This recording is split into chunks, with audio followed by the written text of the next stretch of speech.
Hi అండి, welcome back to my channel. నువ్వుంటే నా జతగా సీరియల్ ఈ రోజు ఎపిసోడ్ ఏం జరిగింది ఏంటి చెప్పేయడానికి అయితే వచ్చేసానమాట. నేను సీరియల్ చెప్తూ ఉంటాను, మీ పని మీరు చేసుకుంటూ నేను చెప్పే సీరియల్ వింటూ హ్యాపీగా ఎంజాయ్ చేసేయండి. అరుణ సీరియల్ బాగుంది, చక్కగా ఉంది, అర్థమైంది అనుకుంటే వదినమ్మ క్రియేషన్స్ అనే నా ఛానల్ని మర్చిపోకుండా లైక్ చేయండి, షేర్ చేయండి, సబ్స్క్రైబ్ చేసుకోండి. అలాగే కింద బెల్ సింబల్ ఉంటుంది కదా, దాన్ని గట్టిగా ఒక బాధేసేయండి. ఇంకా సీరియల్లోకి వెళ్ళిపోయేపటికి ఇంకా నేత్రాన్ని పట్టుకుంటుంది కదా మిథున. మొత్తానికి నేత్రాన్ని చంపేయాలి అని చెప్పేసి ఆదిత్య పెద్ద ప్లానే వేస్తాడనమాట. రౌడీలను తీసుకొని వస్తాడు. ఇంకా మొత్తానికి నేత్ర వెనకాల పడుతూ ఉంటారు. ఆ రౌడీలు చంపేయాలని చెప్పేసి నేత్ర ఏమో పాపం ఇంకా ప్రాణాభయంతో చేసిన తప్పులన్నీ తలుచుకుంటూ మొత్తానికి పరిగెత్తుకుంటూ వెళ్తూ ఉంటే పరిగెత్తి ఒక ప్లేస్లోకి వెళ్ళేపాటికి ఒక గోడ అక్కడికి అడ్డుగా కట్టేసి ఉంటుంది. ఇంకేముంది, ఈరోజు నన్ను వీళ్ళు చంపేస్తారు అయ్యో అని చెప్పేసి బాధపడుతున్న తరుణంలోనే మిథున వస్తుంది. ఆ రౌడీలని డుషూమ్ అని ఫైట్ చేస్తుంది. ఆ రౌడీలు కూడా ఇంకా భయపడి పారిపోతారన్నమాట. ఇంకా నేత్రాన్ని టపా రెండు చెంపలమ్మడి పీకి, నీకు అసలు బుద్ధుందంటే రాముడు లాంటి నా భర్త మీద నింద మోపావు, ఇప్పుడు ఆ నింద ఎలా తొలుగుతుంది, పద నువ్వు పోలీస్ స్టేషన్కి వెళ్ళి జరిగిందంతా కూడా నిజం చెప్పవా అది ఇది అని చెప్పేసి మొత్తానికి నేత్రాన్ని అంటూ ఉంటే అప్పుడే ఇంకా నేత్ర, అక్క నేను నన్ను క్షమించాక నేను అంతా నిజం చెప్తాను అని చెప్పేసి మిథునాన్ని గట్టిగా హగ్ చేసుకొని ఇంకా మిథునాతో పాటు పోలీస్ స్టేషన్కి వెళ్ళటానికి ఇప్పుడు ఎలాగైనా సరే దేవాన్ని తీసుకుని కోర్టుకు వెళ్తారు. కాబట్టి నేను ఎవరి దగ్గరికి వెళ్ళాలో అక్కడికే వెళ్ళాలి అంటే అని ఇంకా పోలీస్ స్టేషన్లో ఎస్ఐ కంటే కూడా పెద్ద సార్ దగ్గరికి నేత్రాన్ని తీసుకుని వెళ్ళి జరిగిందంతా చెప్తూ ఉంటుందన్నమాట. ఇంకా నేత్ర కూడా ఎందుకు ఇప్పుడు దేవా మీద ఇలాంటి నిందలు మోపియాల్సి వచ్చింది అదంతా కూడా చెప్తూ ఉంటుంది. కాకపోతే ఆదిత్య పేరు మటుకు చెప్పదన్నమాట.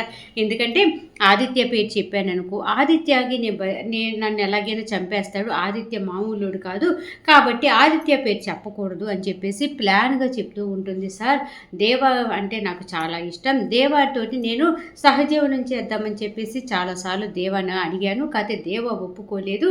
అలాంటి సమయాల్లోనే దేవ మిథునాన్ని భారీగా అంగీకరించలేదని నాకు అర్థమైంది. ఇంకా ఎలాగైనా సరే దేవాన్ని వడలో వేసుకోవాలి అని చెప్పేసి నేనే దేవాకి ఫోన్ చేసి ఇలాగెవరో బయట ఒక వ్యక్తి తిరుగుతున్నాడు, నన్ను ఏదన్నా చేస్తాడేమో నాకు చాలా భయంగా ఉంది అనగానే పాపం దేవా వచ్చాడు.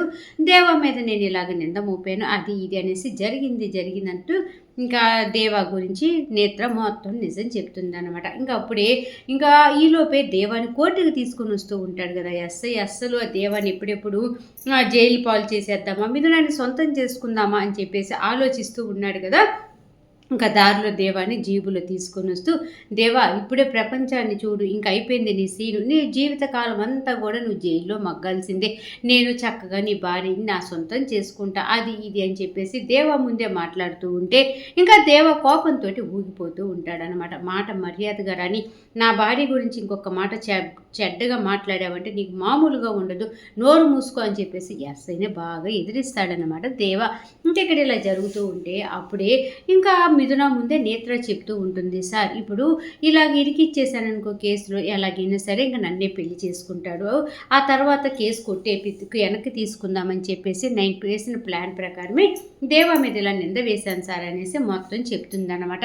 ఇంకా అప్పుడే ఆ పోలీస్ అతను కూడా అరుస్తాడు నేత్రాన్ని, ఆడమ్మాయి అయ్యి ఏంటమ్మా ఇది అది అని అరుస్తూ ఉంటే, సార్ నా అందం ఎన్ని రోజులు ఉంటుంది చెప్పండి, కాబట్టి నేను దేవాన్ని సొంతం చేసుకోవాలనుకున్నాను, దేవా చాలా మంచివాడు, రౌడీ అయినా సరే చాలా చాలా మంచివాడు అది ఇది అనేసి ఇంకా చెప్తూ ఉంటే అప్పుడే ఇంకా దేవాకి పోలీసులు ఎస్ఐకి మధ్య సంభాషణ జరుగుతుంది. వాళ్ళిద్దరు వ్యాన్లో వస్తున్నారు కదా, అప్పుడే ఈ డిఎస్పీ సార్ ఎస్ఐ సార్కి ఫోన్ చేసేసి ఎక్కడున్నారు మీరు అనగానే ఇలాగ దేవాన్ని తీసుకొని కోర్టుకు వెళ్తున్నాను సార్ అనగానే, కోర్టుకు కాదు ఏం కాదు నా దగ్గరికి రండి అనేసి గట్టిగా ఎస్ఐకి వార్నింగ్ ఇచ్చి ఫోన్ పెట్టేస్తాడనమాట. ఇంకా అప్పుడే ఎస్ఐ అనుకుంటూ ఉంటాడు, ఇదేంటి నన్ను రమ్మంటున్నాడేంటి, దేవాన్ని తీసుకొని కోర్టుకు వెళ్ళాలి, అయితే కోర్టుకొద్దు నా దగ్గరికి రమ్మంటున్నాడు, ఏం జరుగుతుంది అని చెప్పేసి దేవా వైపు అనుమానంగా చూస్తాడనమాట. ఇంకా దేవా మటుకు తనకేం తెలియదు కాబట్టి కామ్గానే ఉంటాడు.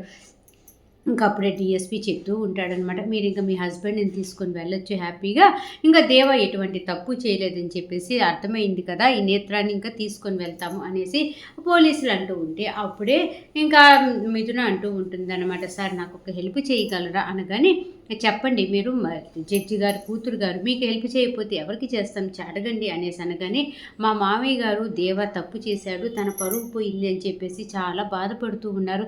కాబట్టి మీరు మా ఇంటి దగ్గరికి వచ్చి చెప్పగలరా నిజం జరిగింది జరిగినట్టుగా అనగానే ఓ ఇంతే కదా తల్లి నేను చెప్తాను వస్తాను మీరు కూడా బయలుదేరండి అనగానే ఇంకా దేవాన్ని తీసుకొని ఇంకా పోలీసు వ్యాన్లో నేత్రాన్ని తీసుకొని మిథున ఒక ఆటోలో బయలుదేరుతారనమాట ఇంటి దగ్గరికి. ఇంక ఇంటి దగ్గర పరిస్థితి వచ్చేసేపాటికి మాస్టర్ గారు తలబట్టుకొని మెట్ల మీద కూర్చొని ఉంటారు. మిగతా బ్యాచ్ అంతా కూడా ప్రమోదిని వాళ్ళ ఆయన, సూర్యకాంతం వాళ్ళ ఆయన, మాస్టర్ గారి భార్య వీళ్ళందరూ కూడా పాపం తల ఓ పక్కన నిలబడి బాధపడుతూ ఉంటారు. ఈ సూర్యకాంతం వాళ్ళ ఆయన మటుకు బాధ వేస్తున్నట్టుగా నటిస్తూ ఉంటారన్నమాట. ఇంకెక్కడ ఇలా జరుగుతూ ఉంటే అప్పుడే సూర్యకాంతం అయ్యో అంతా అయిపోయే పరువు అంతా పోయింది, ఇప్పుడు దేవా జైలుకి వెళ్ళిపోతాడు అది ఇది అని చెప్పేసి గొనుగుతూ ఉంటే ఇంకా మాస్టర్ గారు అంటూ ఉంటారు ఈ పాటికి కోర్టు తీర్పు ఇచ్చేసి ఉంటుంది, దేవాన్ని జైలుకి తీసుకుని వెళ్ళిపోతారు, ఇంకా వాడి జీవితం అంతా శూన్యమైపోయింది అని చెప్పేసి బాధపడుతూ ఉంటే పాపం ఇంకా దేవా వాళ్ళ అమ్మ కూడా వెక్కిలి పెట్టి ఏడుస్తూ ఉంటుంది. ప్రమోదిని అందరూ బాధపడిపోతూ ఉంటారు. దేవా ఎంత బాగా చదివేవాడు, ఎంత బాగా బతకాల్సిన వాడు, ఇవాళ రోజున ఒక అమ్మాయి గురించి ఇలా జైలుకి వెళ్ళటం అసలు తట్టుకోలేకపోతున్న జనాలందరూ కూడా ఇప్పుడు ఇదే న్యూస్ అయిపోతుంది, మన గురించే మాట్లాడుకుంటారు, రేపటి నుంచి అసలు తల ఎలా ఎత్తుకొని తిరగాలి అనేసి మాస్టర్ గారు తల బాదుకుంటూ ఏడుస్తూ ఉండేలోపే జుమ్ అని చెప్పేసి పోలీస్ వ్యాన్ వచ్చి ఇంటి ముందు ఆగుతుందన్నమాట. ఎవరా పోలీసు వ్యాన్, అందరూ ఎవరి బాధల్లో వాళ్ళు ఉంటారు, కానీ ఈ సూర్యకాంతానికి చుట్టుపక్కల జరిగేదంతా కావాలి కదా, అదేంటి పోలీస్ వ్యాన్ వచ్చి ఆగింది అనేసి మామగారు పోలీస్ వ్యాన్ వచ్చిందండి అనేసి అనగానే అందరూ కూడా ఏంటి పోలీస్ వ్యాన్ వచ్చింది అని చెప్పేసి పోలీస్ వ్యాన్ వైపు ఆతృతగా చూస్తూ ఉండేలోపు పోలీసులు దిగుతారు. పోలీసులతో పాటు దేవ కూడా దిగుతారన్నమాట. అప్పుడే సూర్యకాంతం అంటూ ఉంటుంది అయిపోయింది, ఇంకా దేవాని జైలుకు తీసుకొని వెళ్తూ మనకు ఒకసారి చూపించాలని చెప్పేసి పోలీసులు ఇంటికి వచ్చినట్టున్నారు, ఇంకా అంతా అయిపోయింది, దేవాకి శిక్ష వేసినట్టున్నారు అది ఇది అనేసి ఓ గబ్బిలంలాగా కొయ్యోమరు అనేసి మాట్లాడుతూ ఉంటుందన్నమాట.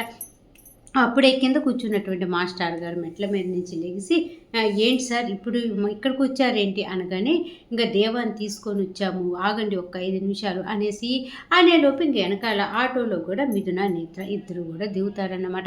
అప్పుడే మాస్టర్ అడుగుతూ ఉంటారు సార్ ఏమైంది సార్ మా అబ్బాయి కేసు ఏమైంది చెప్పండి సార్ అనేసేలోపు మీ అబ్బాయి ఏ తప్పు చేయలేదు, ఇంకా మీ అబ్బాయి ఏ తప్పు చేయలేదు అని చెప్పేసి నిరూపించగలిగాము, కాబట్టి మీ అబ్బాయికి ఎటువంటి శిక్ష పడట్లేదు, మీకు ఇంట్లో వదిలిపెట్టి వెళ్దామని చెప్పేసి వచ్చాము, దీని అంతటికి కారణం మీ కోడలు మిథున, నేను తానే నేత్రాన్ని తీసుకొని వచ్చి జరిగిందంతా కూడా మాకు చెప్పింది అని చెప్పేసి డిఎస్పీ సార్ మొత్తం మాస్టర్ గారికి చెప్పగానే ఇంట్లో వాళ్ళందరూ కూడా దసరా దీపావళి సంక్రాంతి 3 పండుగలు కలిపి చేసుకున్నంత హ్యాపీగా ఫీల్ అయిపోతూ ఉంటారన్నమాట. ఇంకా ఈలోపే డిఎస్పీ సారు మైక్ తీసుకొని ఎస్ఐకి చెప్తాడనమాట, ఒకసారి మైకులు అనౌన్స్ ఇవ్వండి ఈ లైన్లో వాళ్ళందరూ కూడా ఇక్కడికి రమ్మని అనగానే అతను ఈ డిఎస్పీ సార్ చెప్పినట్టుగానే అనౌన్స్ ఇస్తారు. అక్కడ ఉన్నటువంటి ఆ రోడ్లో నివసించే వాళ్ళందరూ ఇన్ని రోజులు కూడా దేవ తప్పు చేశాడు, ఆ నేత్ర దేవ వల్లే నేత్ర ఇల్లు ఖాళీ చేసి వెళ్ళిపోయింది అని చెప్పేసి అందరూ అనుకుంటూ ఉన్నారు కదా. ఇంకా అప్పుడే ఆ ఎస్ఐ గారు ఇంకా అందరూ పిలిచేపాటికి మైకులో మొత్తం జనం వస్తారు కదా, అప్పుడే డిఎస్పీ సార్ చెప్తూ ఉంటారు దేవ ఎటువంటి తప్పు చేయలేదు, తన మీద అనవసరంగా నింద పడింది, ఆ నింద తను తప్పు చేయలేదు అని చెప్పేసి నిరూపించుకోగలిగాడు, కాబట్టి దేవ ఎటువంటి తప్పు చేయలేదు అని చెప్పేసి డిఎస్పీ సారు మీడియాకి చెప్తూ ఉంటే మీడియా వాళ్ళు ఒక రాగాన మాట వినరు కదా, ఇంకా వెంటనే ఆ డిఎస్పీ సార్ని అడుగుతూ ఉంటారు ఇప్పుడు దేవ పొలిటికల్ పరంగా బయటికి వస్తున్నాడేమో, తను తప్పు చేసినా చేయలేదు అని చెప్పేసి తను తప్పు చేయలేదు అని చెప్పేసి సాక్ష్యం ఏంటి అనేసి ఒక మీడియా అతను అడగగానే ఈలోపే మిథున నేత్రాన్ని తీసుకొని వస్తుందన్నమాట. సాక్ష్యమా ఎవరైతే నింద మూసారో వాళ్ళే మీకు సాక్ష్యం చెప్పబోతున్నారు అని చెప్పేసి నేత్రాన్ని మీడియా ముందుకు తీసుకొని వస్తారనమాట. అందరూ మైకులు నేత్ర దగ్గర పెట్టగానే అప్పుడే ఇంకా నేత్ర చెప్పడం స్టార్ట్ చేస్తుందన్నమాట. దీంట్లో ఎవరు బలవంతం లేదు, నేను నిజమే చెప్తున్నాను, జరిగినట్టుగా నేను ఇక్కడికి వచ్చినప్పటి నుంచి కూడా దేవా మీద ఒక కన్ను వేశాను, దేవా అంటే నాకు చాలా ఇష్టము, కాబట్టి దేవాని ప్రేమించాను, పెళ్లి చేసుకోవాలనుకుంటున్నాను, అప్పటికే దేవా లైఫ్లో మిథున వచ్చేసింది, ఇంకా మిథున ఉన్న రోజులు దేవా నా వైపు చూడు, ఎలాగైనా సరే దేవాన్ని నా సొంతం చేసుకోవాలని అనుకుంటూ ఉంటే ఇంకా మిథునాని దేవ భార్యలాగా చూడట్లేదు అని చెప్పేసి తెలిసింది, కాబట్టి దేవాన్ని ఎలాగైనా సరే నేను పెళ్లి చేసుకోవాలని అనుకున్నాను, కాబట్టి నేనే దేవాకు ఒకరోజు ఫోన్ చేశాను, బయట కొందరు అనుమానంగా తిరుగుతూ ఉన్నారు, నన్ను ఏమైనా చేస్తారేమో అని చెప్పేసి భయపడుతున్నాను దేవా అనగానే, నేను వస్తున్నానని చెప్పేసి తను వచ్చాడు, తనతో నేనే రాంగ్గా ప్రవర్తించాను, దేవా ఎటువంటి తప్పు చేయలేదు, అది ఇది అని చెప్పేసి జనం అందరికీ చెప్పగానే, ఇలాంటి అమ్మాయి గురించా మనం దేవాన్ని తిట్టింది, అసలు ఈ అమ్మాయి ఇలాంటిదా, కష్టపడుతుంది పని చేసుకుంటుంది అనుకున్నాం, కానీ తిన మనసులో ఇంత దరిద్రం ఉందా అని చెప్పేసి ఆ రోడ్లో ఉన్నటువంటి జనాలందరూ కూడా అంటారనమాట. ఇంకప్పుడు నేత్ర అంటూ ఉంటుంది, నన్ను క్షమించండి మిథున గారు, నన్ను క్షమించండి దేవా, ఇంక మీ లైఫ్లోకి ఎప్పుడు రాను అని చెప్పేసి ఇంక వాళ్ళిద్దరికి దండం పెడుతూ ఉంటే, అప్పుడే మిథున అంటూ ఉంటుందన్నమాట, నిన్ను ఇప్పుడు కేసు పెట్టించేసి నేను జైలుకు పంపించచ్చు, కాకపోతే నువ్వు ఒక ఆడపిల్లవి, ఆడపిల్ల గురించి నేను ఆలోచించేదాన్ని, మంచిగా ఆలోచించేదాన్ని కాబట్టి చెప్తున్నాను, ఇప్పటి నుంచి అయినా సరే జాగ్రత్తగా బతుకు, ఎవరి మగవాళ్ళ బతుకిలోకి నువ్వు వెళ్ళమాకు, నీకంటూ ఒక లైఫ్ సెట్ చేసుకో అని చెప్పేసి మిథున అన్ని జాగ్రత్తలు చక్కగా నేత్రకి చెప్తుందన్నమాట.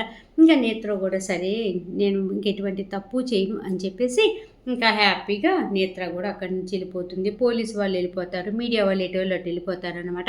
ఇంకా వెళ్ళిపోయిన తర్వాత అందరూ కలిసి ఇంట్లోకి వెళ్ళబోతూ ఉంటే ఇంకా మిథున దేవాతోటి అంటూ ఉంటుంది, చెప్పాను కదా దేవా, నేను నిన్ను ఎలాగైనా బయటికి తీసుకొని వస్తాను, నువ్వు ఎటువంటి తప్పు చేయవని చెప్పేసి నాకు తెలుసు, కాబట్టి తప్పు చేయని వాడు పోలీస్ స్టేషన్లో జైళ్ళల్లో మక్కకూడదు కదా, కాబట్టి ఎలాగైతే నా ప్రయత్నం నేను చేశాను, ఇవాళ నేను బయటికి తీసుకొని వస్తానని నీకు మాట ఇచ్చిన విధంగానే నేను నిన్ను బయటికి తీసుకొచ్చాను, దేవా ఇంక ఇంటికి వెళ్దాం అని చెప్పేసి ఇంకా దేవా చేపట్టుకొని ఇంటి దగ్గరికి తీసుకొని వెళ్తూ ఉంటుంది. ఇంకా గుమ్మం దగ్గరికి వెళ్ళేపాటికి అందరూ నిలబడి ఉంటారు. ఈ సూర్యకాంతం అనుకుంటూ ఉంటుంది, అయ్యో ఈ దేవ చక్కగా జైలుకి వెళ్ళిపోతే మిథున తన ఇంటికి వెళ్ళిపోతుంది పుట్టింటికి, అప్పుడు ఇక్కడ నా రాజ్యం వెళ్ళొచ్చు అని అనుకున్నానా, నేను అనుకున్నదంతా రివర్స్ అయిపోయింది, దేవుడా ఏంటయ్యా నువ్వు ఇలా చేశావు అని చెప్పేసి మొత్తానికి మనసులో అనుకుంటూ ఉంటుందన్నమాట. ఇంకా దేవాన్ని చేపట్టుకొని మిథున తీసుకొని వస్తూ ఉంటుంది కదా, అప్పుడే దేవ వాళ్ళమ్మ ఆగండి అనేసి గట్టిగా అనగానే, మిథున ఎందుకు అత్తమ్మ ఆగమంటుంది అని చెప్పేసి చూస్తూ ఉంటే అప్పుడే వాళ్ళ అత్తయ్య చెప్తూ ఉంటుందన్నమాట, అమ్మ ప్రమోదిని వెళ్ళి కొంచెం దిష్టి తీద్దాము, దిష్టి తీసుకునిరా, ఎర్రనీళ్ళు అలా తీసుకురా అనగానే ప్రమోదిని కూడా సరే అత్తయ్య గారు అని చెప్పేసి వెళ్ళి దిష్టి తీసుకొని వస్తుంది. దిష్టి నీళ్ళు ఇదంతా కూడా చక్కగా దేవ వాళ్ళమ్మ దిష్టి మొత్తం తీసేసి హ్యాపీగా దేవాని మిథునాన్ని ఇంట్లోకి సాద్వరంగా ఆహ్వానిస్తూ ఉంటారనమాట. అప్పుడే మాస్టర్ గారు అంటూ ఉంటారు, ఇలాగ నువ్వు హ్యాపీగా సంతోషంగా ఈ ఇంట్లో అడుగు పెట్టడానికి తిరిగి దీని అంతటికీ కారణం కూడా నీ భార్య మిథునాని ఒక్క ముద్ద అన్నం తినలేదు, ఒక్క కాసేపు కూడా నిద్రపోకుండా మాకందరికీ ధైర్యం చెప్తూ మీరెవరు బాధపడద్దు, దేవా తప్పు చేయలేదు, దేవాని అలాగైనా సరే జైల్లోకి వెళ్లకుండా పోలీస్ స్టేషన్ దగ్గర నుంచి ఇంటికి తీసుకొని వచ్చే బాధ్యత నాది, నా మీద నమ్మకం పెట్టండి అని చెప్పేసి తను సాయి శక్తిలో కష్టపడింది అని చెప్పేసి మిథున గురించి మాస్టర్ గారు చెప్తూ ఉంటారనమాట. ఇంకా ఈలోపే ప్రమోదిని వాళ్ళ ఆయన సూర్యకాంతం వాళ్ళ ఆయన అంటూ ఉంటారు, ఒరే దేవా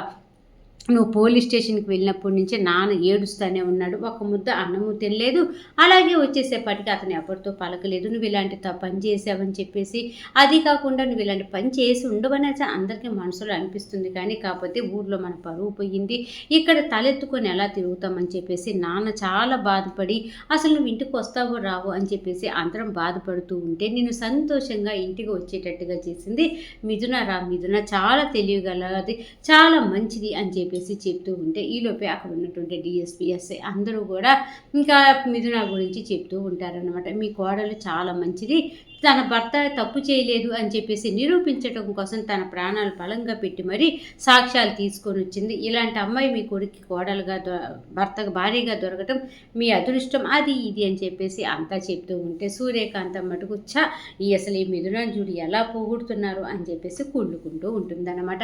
ఇంకెక్కడ ఇలా సీన్ జరుగుతూ ఉంటుంది. మొత్తానికి ఇంకా అంతా హ్యాపీగా ఉంటారు. దేవాకి దిష్టి తీస్తారు లోపలికి, ఈలోపే వాళ్ళ అమ్మ వస్తుంది కదా, దేవాకి మిథునకి అంతా దిష్టి తీస్తుంది. ఇంకా దిష్టి పడేసుకొని లోపలికి వచ్చిన తర్వాత ఇంకా అందరూ కూడా చాలా చాలా హ్యాపీగా ఫీల్ అవుతూ ఉంటారనమాట. దేవా మటుకు మొహం కొంచెం నల్లగా పెట్టుకొని మిథునని అదో రకంగా చూస్తూ ఉంటాడు కోపంగా.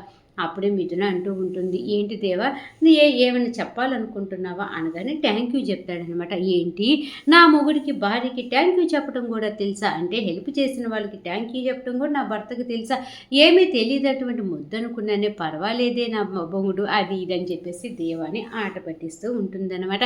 మొత్తానికి ఈ సీరియల్ అయితే ఈ విధంగా జరిగింది. ఇంకా ఈ న్యూస్ ఆ త్రిపుర వాళ్ళకైతే అందలేదన్నమాట. ఏంటంటే దేవా ఇంకా ఇంటికి వచ్చాడు అని చెప్పేసి. అది కాకుండా ఇంకా మీడియా వాళ్ళు ఎలాగో మీడియా వీడియో, ఫోటోలు అన్నీ తీశారు. ఇంకా సేపట్లో టీవీలో వస్తుంది. హరివర్ధన్ గారి ఫ్యామిలీ చూస్తుంది. తర్వాత వాళ్ళ రియాక్షన్ ఏంటి అదంతా కూడా రేపు రాబోయే సీరియల్‌లో మళ్ళీ చూద్దామనమాట. అంతవరకు కూడా 'నువ్వుంటే నా జతగా' సీరియల్ బాగుంది. చక్కగా చెప్పావు, అర్థమయ్యింది అరుణ అనుకుంటే మర్చిపోకుండా నా ఛానల్‌ని లైక్ చేయండి, షేర్ చేయండి, సబ్స్క్రైబ్ చేసుకోండి. కింద బెల్ సింబల్ ఉంటుంది కదా! దాన్ని గట్టిగా ఒక బాదేసేయండి. రేపు రాబోయే 'నువ్వుంటే నా జతగా' సీరియల్ ఎపిసోడ్‌లో మళ్ళీ కలుద్దాం. అంతవరకు ఉంటా మరి. నమస్తే. బాయ్.